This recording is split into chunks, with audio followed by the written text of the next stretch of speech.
Hey guys, it's Matt. This video is entitled Headlines for Long-Haul Truckers, or The News for Long-Haul Truckers and Forklift Operators. Matt, you're returning to the screen. Oh, here's how many headline presentations I've done in 13 years and thousands of videos. Maybe 4. So let's see how this goes. I have to check this every once in a while. I don't want to make a Melvin P. and Bezos video when something is really going on in the world we need to pay attention to. And I thought, let's just do this together. I don't know how it's going to go. What do you want me to do? Say the same 2 sentences? We have this reality figured out. Let's just make fun of this shit. I don't know. Okay, the main headline is about Russia-Ukraine. Russia now suffering immense losses in the Bakhmut battle. I can't comment on this, guys. Not because I'm the chat GTP. I can't comment on this. None of it makes any sense to me. It's a reality breakdown. It's a perfect example of Goldilocks, where we see something that just makes no sense compared to what we rooted in the old world, where it makes perfect sense to my friend Tony and my family. It gives all the people around us everything they need to believe in it. So maybe I'll do headlines like this where I'll bring principles back in. It's the complete Goldilocks principle, which gives away reality itself. We should subcategorize this as potentially also the reality gives itself away series. Let me read the headline under the picture. Moscow has deployed experienced Wagner fighters, Robert Wagner fighters, in its assault on the contested city, where 4,500 civilians, including children, remain, the Ukraine says.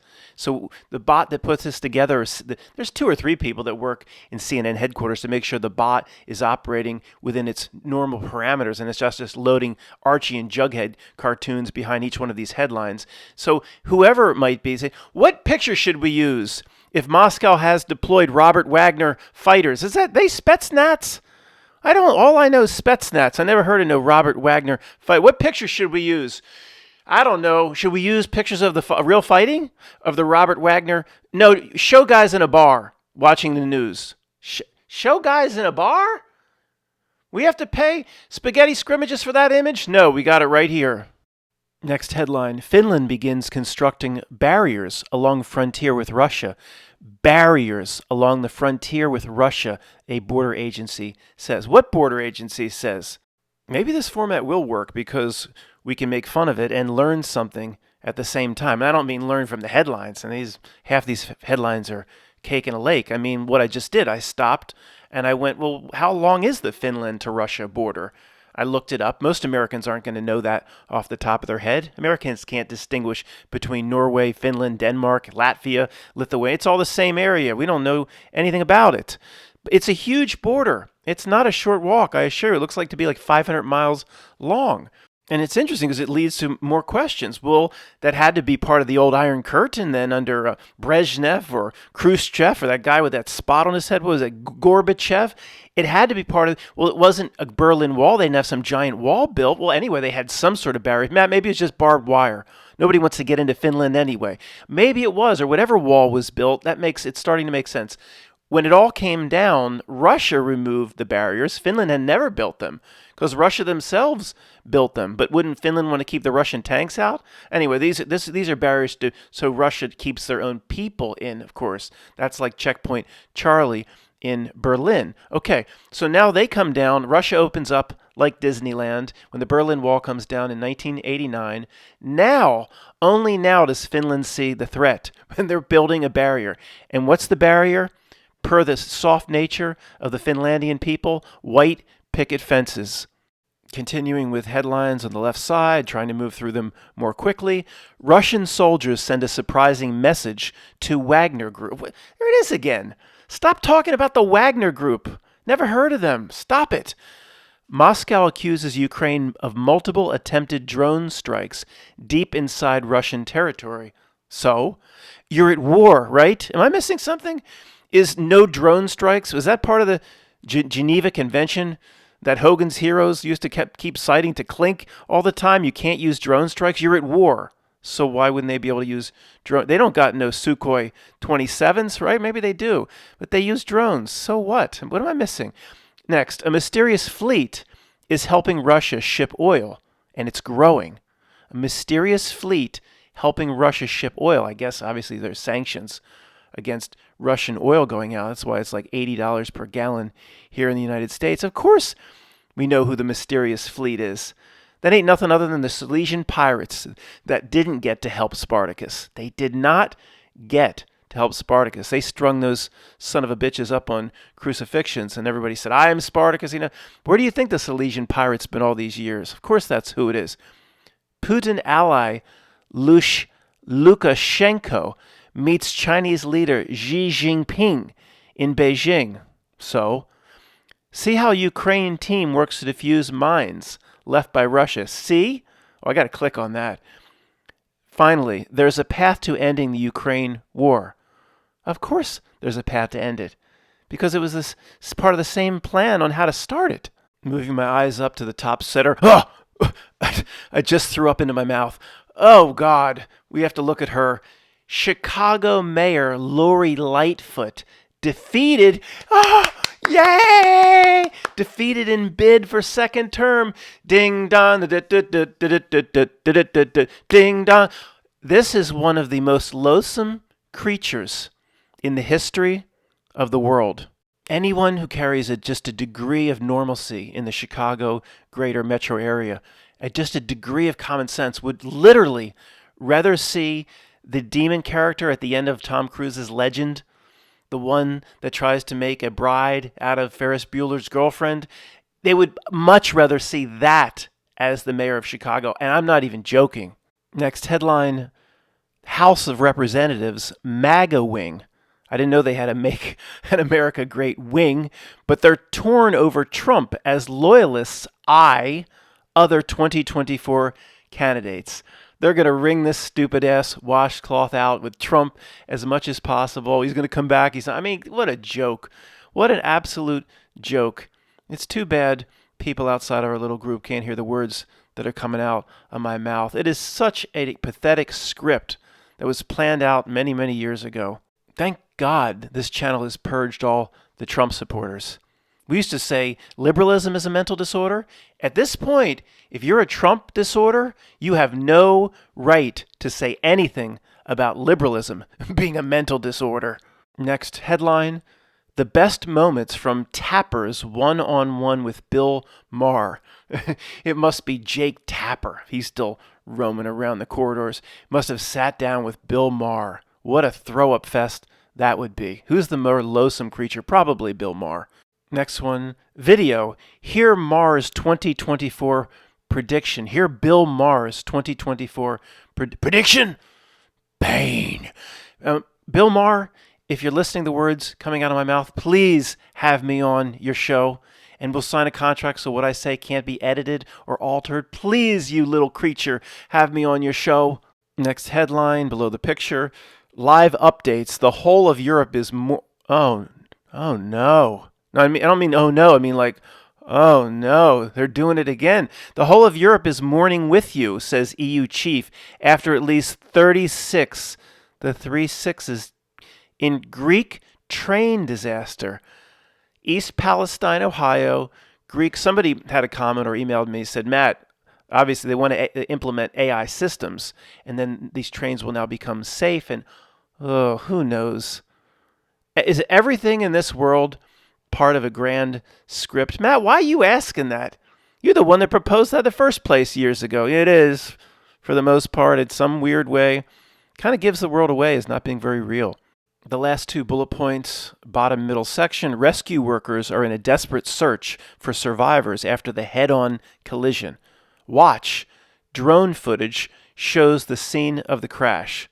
Third column, right side, top, the unpleasant truth about the golden age of air travel. All right, definitely have to come back and open up this article. I'm beyond curious as to what it's going to say.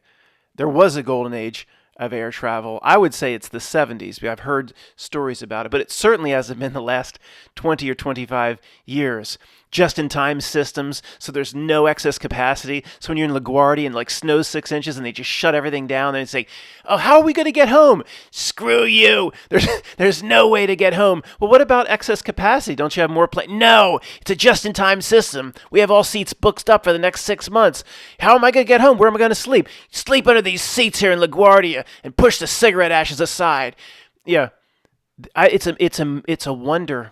It's a wonder anybody travels, especially around holidays. There's always a problem. If it's not a weather issue, it's a damn computer system that goes down and leaves everybody stranded. It's not worth it. Is it really worth it to go sit next to Uncle Ed during Thanksgiving so he can shovel on more mashed potatoes and then lick the spoon?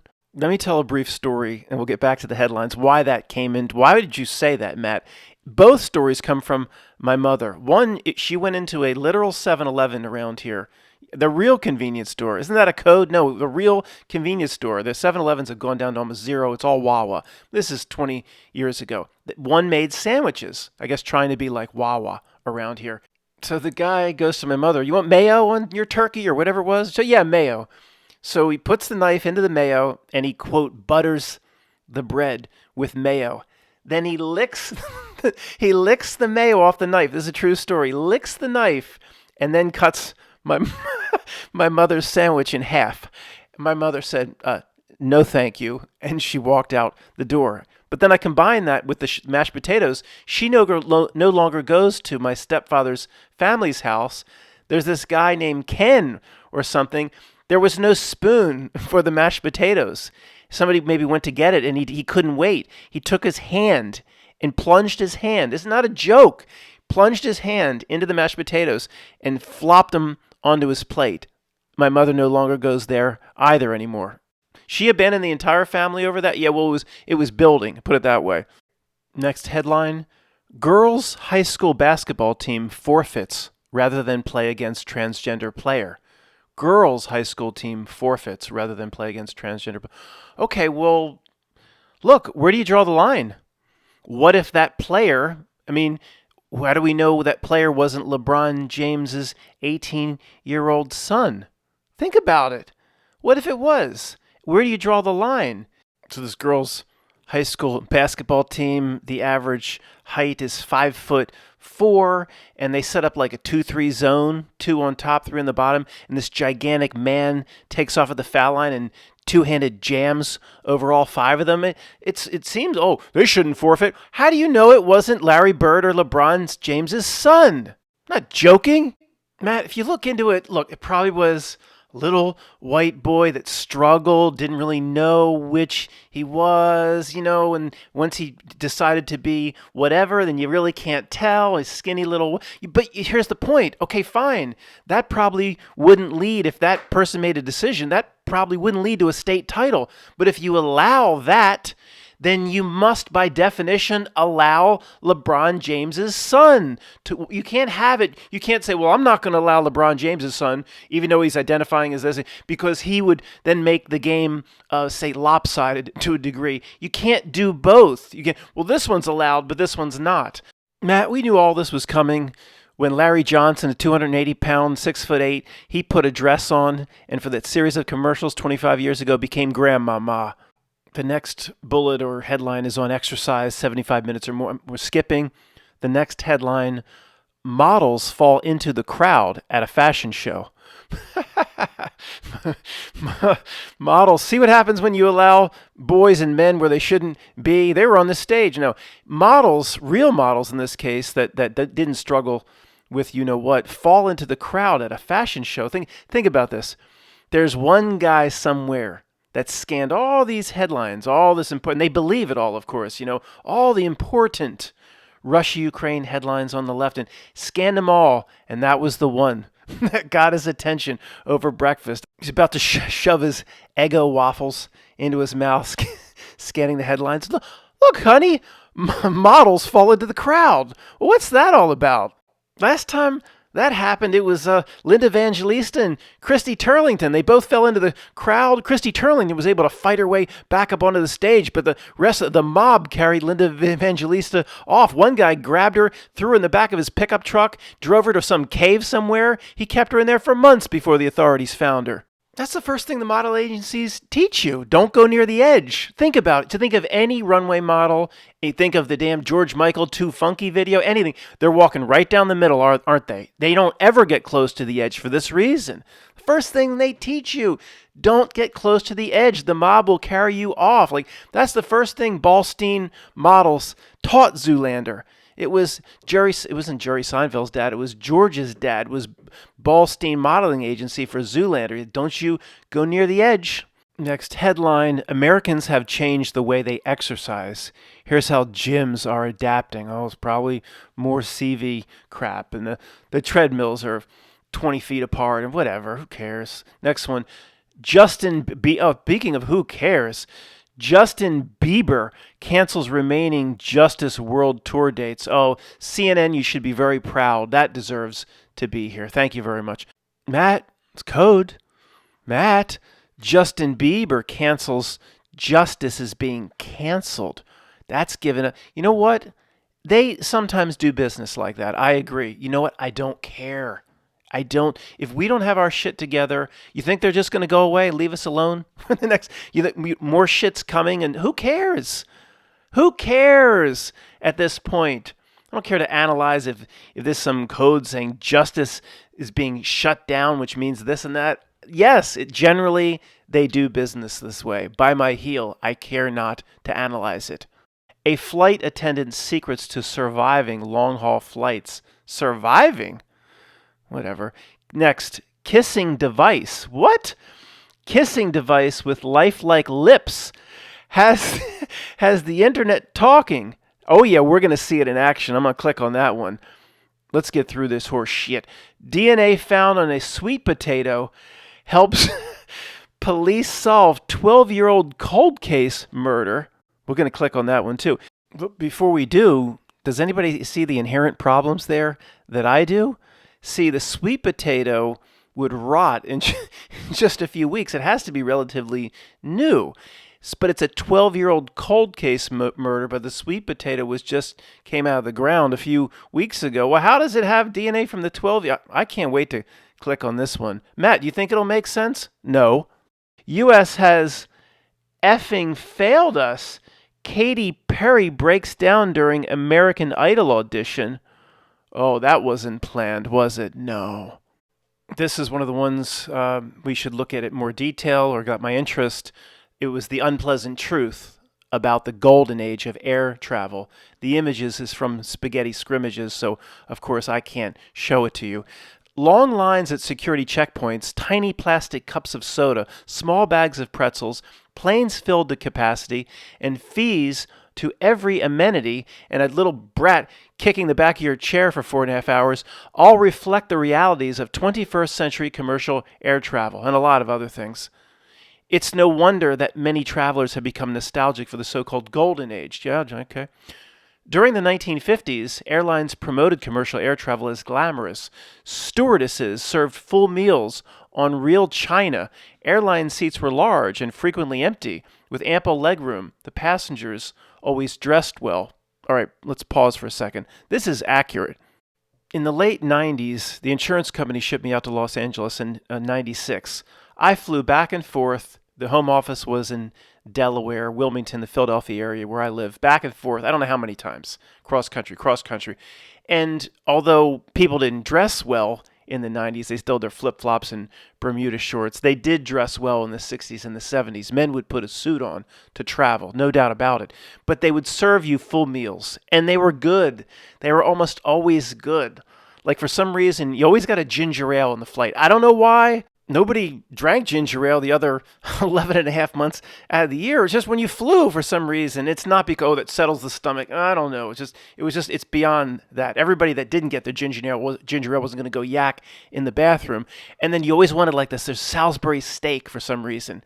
Again, you'd never order the damn Salisbury steak any other time in your life, but they bring you the Salisbury steak, and it was good. It really was good food. Matt, it just seemed good because you're up there stuck and hungry. No, it was good. Okay, when I flew this many times back and forth, the people they didn't dress up. Okay, they threw their flip flops out. I can't tell you how many people next to me just had their bare feet. One guy tried to clip his toes or whatever, and I had to give him a funny look.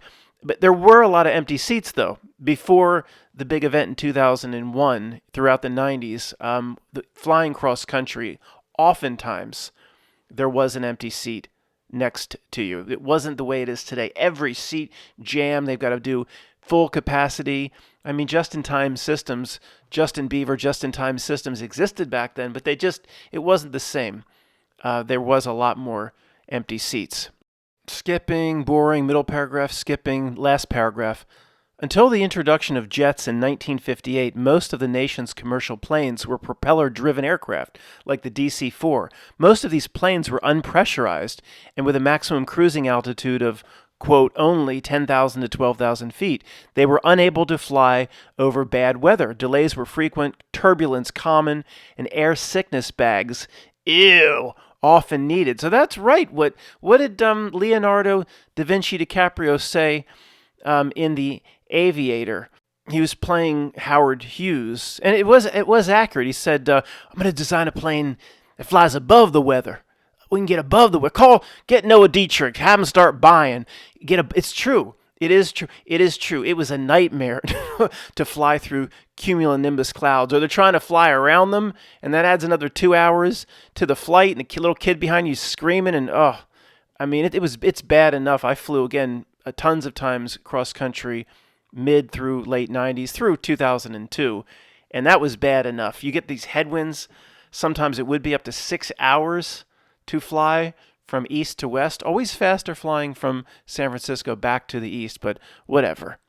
I skipped a few boring paragraphs in the middle, and this article is not delivering. Remember, it's called The Unpleasant Truth. It's like clickbait. The Unpleasant Truth of the Golden Age. Well, you expected like the story about Hannibal Lecter or something lurking in the back of planes or something. The Unpleasant Truth. Well, it's not delivering. Let's just finish. People also forget that well into the 60s, air travel was far more dangerous than it is today. Matt, that's the purpose of this, to cement how artificially and unnatural it is that you can have 200 million flights in a row without incident, and the reality breakdown that is. Maybe, let's just get through this. We'll come back to that reality horse shit. In the 1950s and 60s, U.S. airlines experienced at least a half a dozen crashes per year. Six? Oh my gosh. And again, that's still a reality breakdown. Those old jalopy pieces of shit, there should have been 600 a year, most leading to fatalities of all on board. Oh no. People today may bemoan the crowded airplanes and lack of onboard amenities like a toilet, but the number of fatalities per million miles flown has dropped dramatically since the 70s. You think it's dropped dramatically? We're pushing over 200 million flights in a row, basically without incident? Oh yeah, that's dropped dramatically. Through at least the 70s, airports even prominently featured kiosks selling flight insurance.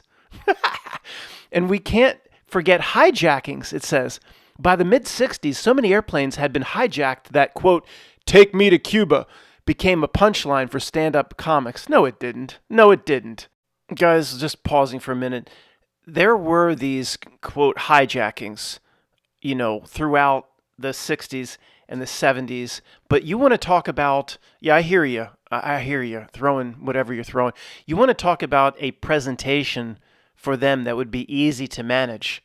You want to talk about a presentation like, when I get into reality breakdown status, like the certain event in the gambling town with not only thousands at the concert, but generally thousands in the hospital systems and the sheriff's department and the first responders. And, we've talked about, you want to talk about something easy to manage. Where are you going, Matt? That some of these hijackings might have been cake in a lake? Of course, because it's so easy to manage. I mean, it's so controllable. You can isolate it. You need 5 people in. You'd think they would just continue them. I mean, it's so darn simple. Maybe it's too simple for them to do. They have more grandiose goals for the shit that they need to pull off. In 1971, D.B. Cooper, a hijacker who parachuted from a Boeing 727 after extorting $200,000, might have been able to achieve folk hero status. But one reason U.S. airline passengers today generally tolerate security checkpoints is that they want some kind of assurance that their aircraft will remain safe. Yeah, see, I mean, it's so simple, right? You drum up a few stories. They were guilty with the stories about these hijackings. And, talk about easy to control. Even if they made the real presentation and a family of 5 going to Disney World saw this guy, D.B. Cooper, that dropped down to 8,000 feet and opened the door. It's okay. We don't need pressurization at 8,000 feet. And literally, families going to Disney World saw this guy, D.B. Cooper, jump out the damn door. You know how easy that would be for them? Piece of cake. It doesn't mean it's real.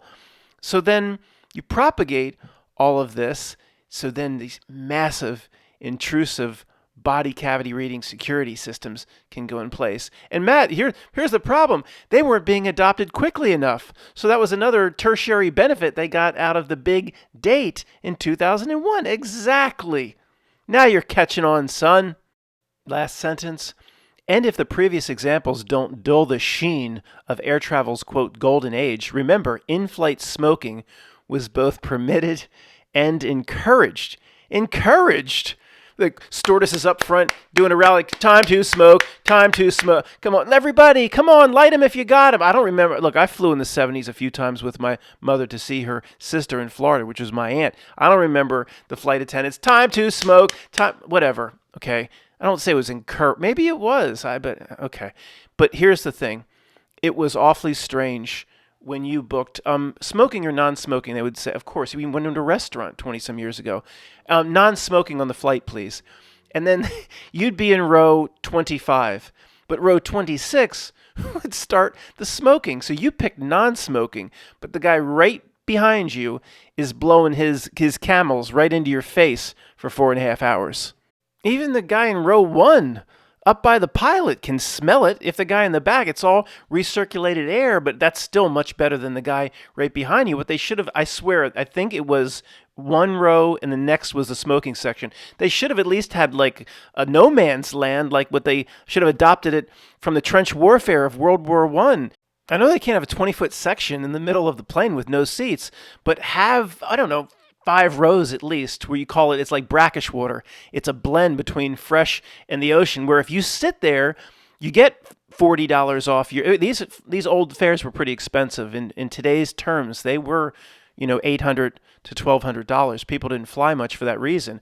But you have like a brackish water or no man's land. You sit there, you're going to get some, it's kind of like you're in the smoking section, and it's kind of like you're in the non. So we'll give you $40 off for your troubles. There's other ways to do it. If that wasn't economically viable, the 3 rows, for example, that were the last 2, or I can't, God forbid I put those 3s back to give it back to back. The last 2 rows, well, Matt, that's 2 over 3. That's the 666. I know you walk on eggshells every time you just talk off the cuff like this. I wake up in the middle of the night screaming out gematria, and I might have said it by mistake in a presentation in a video. Oh, I knew he was a shill. What you do is you could have optional or hand out, like you can hand out blankets, you can hand out headphones, you can hand out gas masks. So if you're in those 2 rows where the guy's smoking right behind you and you chose non-smoking, you could get a complimentary gas mask, Israeli made, handed out to you when you order your Diet Coke. And at the very bottom, to end this, it might not be bot-driven. It says Janet Bednarik is a professor of history at the University of Dayton, republished under Creative Commons license from The Conversation. Basically, it wasn't bot written, they just stole it. The bot stole it and published it at CNN. I wonder if Janet even knows. Does anybody know Janet? Call her up.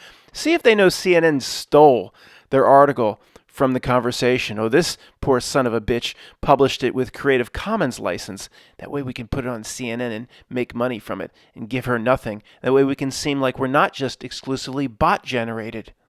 All right, let's dive into the article that made the least sense about the sweet potato. More than a decade after 31-year-old Todd Lampley was fatally shot in a Massachusetts home, authorities have arrested and charged a suspect who was identified with the help of DNA found on a sweet potato found at the scene, court records show. Oh, okay. DeVaris Hampton, 40 years old, pleaded not guilty Monday to charges of murder and assault with a dangerous with a dangerous weapon. Barnstable District Court records show it was exactly 12 years after the February 27, 2011 killing in the village of Hyannis. Hyannis? On the night of Lampley's death, investigators found shell casings and a sweet potato on the ground outside the window of the bedroom where he was shot. Okay, let me do my cousin Vinny. Hold my hands out so you're getting this. Almost 12 years ago, investigators found shell casings and they found a sweet potato 12 years ago. Okay. They were on the ground outside the window of the bedroom where he was shot. Investigators believe that this potato was used as a silencing device to muffle the sound of gunshots. This person's ingenious. Who could have thought you could use a sweet potato as a silencer? You know how expensive a silencer is? You have to have a special license for it, too, here in Pennsylvania, too. It takes about 6 months to get. I don't have one. And it's damn expensive when you go to finally buy one. I know a neighbor that has one. I'm not joking. Lieutenant Matthew Lavoie with the Massachusetts State Police wrote in the affidavit that he believed the potato was used as a silencer. The potato was cut flat on one end. You shouldn't tell people how to make this, CNN. This is dangerous. It appeared to have a hole carved through its center and was blown out and irregular on one end, according to the affidavit. How irresponsible, CNN. You just literally taught all of Watts, Compton, where'd Snoop Dogg come? He's from Long Beach. You just taught everybody how to make a silencer with a potato. Sorry, the Philly comes out when I get upset like that because CNN is being so irresponsible. In my family, all sorts of potatoes were served at holiday meals. Sweet potatoes were served, mostly mashed potatoes. And my grandma would say, "Would you like a lake?" Then you put the gravy in, and baked potato. The O at the end wasn't pronounced in 40 years. I'm not sure. Anyone want more potatoes? Potato. You want sweet potatoes? The O wasn't pronounced in my entire family in 40 years. I'm just doing it now because I speak properly when I make these presentations of the fake news. It really is interesting what's being presented here. It gets one to think, is it only the sweet potato that could act as a silencer? Would a regular spud, like a baked potato from Idaho, would that be just as good of a silencer? Is there something more dense in the sweet potato? What are some other types of little golden round ones? Could they be silencers for smaller types of firearms, maybe a 22 caliber or less? It gets one thinking, and we thank CNN for telling every inner city across the country how to silence their weapons. Good job, CNN. Well, Matt, you're talking about it. Oh, yeah, the inner city's listening to me. Yeah, I forgot. Oh, I better not load this. And if you stuck with me this long, you will be amply rewarded. If you're on the forklift, take a quick look. The lips attached to a device that attaches to your phone, okay? Kissing device with lifelike lips. I don't know how lifelike they are. I don't know who this person dated that wrote this article. Has the internet talking. See it in action. Well, these are still shots. I just saw it in action, guys. You don't need to see it. And this is not like, you don't just do it with somebody right next to them like this. It's to literally send a kiss around the world. Your phone hooks up to it. It's not like they're kissing. At first I thought, look, these two are kissing each other, but they're maintaining a safe distance, because stay safe. Oh, this way we won't spread it. I thought that's what it was about. But this is just shown this way. It throws you off the way this picture is kind of posed. They each have a phone inserted into the kissing device. Person has a phone inserted on their kissing device. Say someone in Japan wants to kiss someone in Singapore. Then they put the phone in, they put their lips to the lips, and the lips mimic exactly what the person did in Japan if they're kissing the person in Singapore. Well, what if they want to put a little tongue action in there? That hasn't been created yet. That's coming. What if there's other type of sexual things? Oh, that's, no pun intended, that's coming. Of course it is. Why didn't they have this device ready for 2021 so everybody could stay safe? maybe it would be too much of a giveaway if they had it ready. And it was a result, of course, of 2020 and 2021. Then the next thing they pull, this is how you'll kiss your grandma for the next 5 years. Whether it's supposed to be used country to country, somebody 1,000 miles apart. But once they pull the next one, it'll be used. Grandma will be sitting right there on the couch. The little kid will be going to bed 5 feet away. You'll kiss the grandmother from the couch just 5 feet away through the damn phone. I'm not joking. This is what they probably have planned. The reality gives itself away at every turn to us. It always moves towards the inhuman. The human experience always dissolves. It's always torn apart. Society and culture in general never moves back towards what would be considered by anybody normal, the pure human experience. It always devolves in one way, yet everybody around us, my friend Tony, that's just the way a modern society evolves. The trend is the same every single time, and we're the only ones that think it's abnormal. So let me get this straight. In 1 week, I've have the 3 worst pickup lines in the history of the world, all coming days apart. Okay, you know the Hannibal Lecter worst pickup line of all time. You meet a girl, I bet it would be something to know you in private life. Then we talked about was the wrong, bitch face, resting bitch face. I'm sorry about your resting bitch face, but I wanted to approach you anyway because I bet you're nice behind it. Okay, now we have another one. You know the David Lee Roth, the beginning of the Yankee Rose? Ooh, breath mint. Our lips are so close. Ew, not if you was the last. Okay, it's like that. You approach a girl, and you have one in your hand, one of these devices, but you have one in your coat pocket just in case she needs it. Do you have your kissing device, Miss? She said, what? I bet it would be something to kiss you through the phone. She says, what are you talking? And then it's an incredible icebreaker. You have your device, her device. Let me show you how this works. You put her Galaxy 4000 into the device and yours, and you say, we could try it right now. I can kiss you through the phone. This way we can stay safe. Now, this is going to work on most women, and this isn't as bad of a pickup line as it appeared to be when I started this segment. Well, this is scaring me, Matt. What do you think they'll do next? The phone goes into a device that you can kiss with lips, little sexual body parts, genitalia. Of course they're going to go there. Did you think this not milk system would become just and moral and go the other way? No, its pendulum can only go one way. That's the reality gives itself away series. It can only go one way. No real world operates like this. The loss of morality, the loss of the human experience. Of course, someday you'll insert not lips over the phone. The phone will go down over a gigantic dildo. Well, of course, I'm not trying to be fun. Well, it's funny, but this is where it's going. I mean, it's not a stretch for anybody listening to the words coming out of my mouth. If you want tits, you attach tits to it. This is where the society's going. And it's maddening to us because the people around us think it's normal. Thanks for listening. You're going, I think.